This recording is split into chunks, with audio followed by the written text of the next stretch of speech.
One of the things I wanted to highlight in this video, and like I said, I'm not going to go through everything. I'm going to attach the presentation and let you kind of go through it. And if you have some questions, feel free to ask. But I want to go down to one of two things. The first one I want to highlight real quick is a letter, a sample letter that actually went to an institution. If you are not aware, the Federal Office of Civil Rights maintains or oversees digital accessibility guidelines, requirements, and complaints. And so what happens is if a student files a complaint, then your organization or you personally will get a letter from the Office of Civil Rights, and it basically says you are violating this, this, this, and this.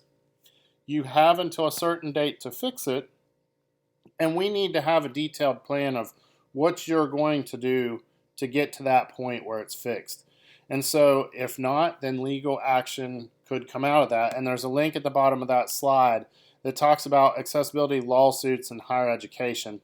Unfortunately, I haven't been able to find the same thing for K-12, but if you look at those lawsuits, and there's an abundance of them, you will see some things that are very concerning in terms of what has happened. But the main reason why I wanted to go into this topic in this week is just to show you an example of what independence can come out of following these guidelines.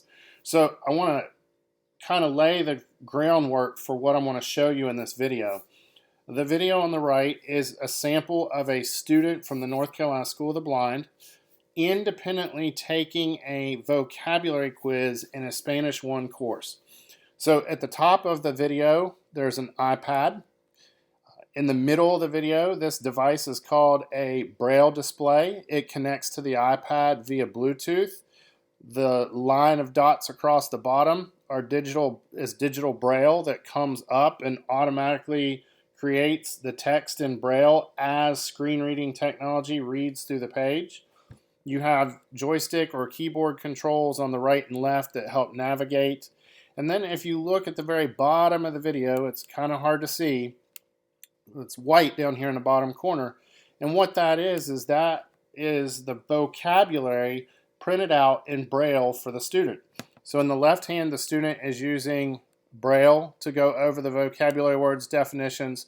The right hand's using the joystick to interact with keyboard controls and digital Braille to get through the quiz. Now, the one last thing that I'll point out, you notice the screen's kind of dark. This student has inverted colors because the student can sort of see a little bit, but the bright white screen really hurts the eyes, and so they invert the colors. So it makes images and different things. You get into the color contrast piece.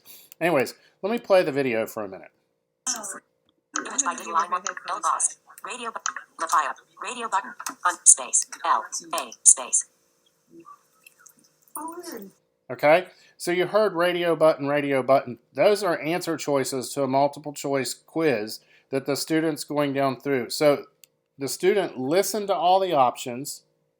Now they're going through their Braille, printed out Braille version of the vocabulary words. And then if we watch the video on out, then you would hear and see the student go back and choose the proper answer and go on to the next question. Fully independent on their own, as long as things are configured the right way. And so we are going to focus a lot on digital accessibility in Project 2 of 585. And I just wanted to show you or talk to you about the why this is so important.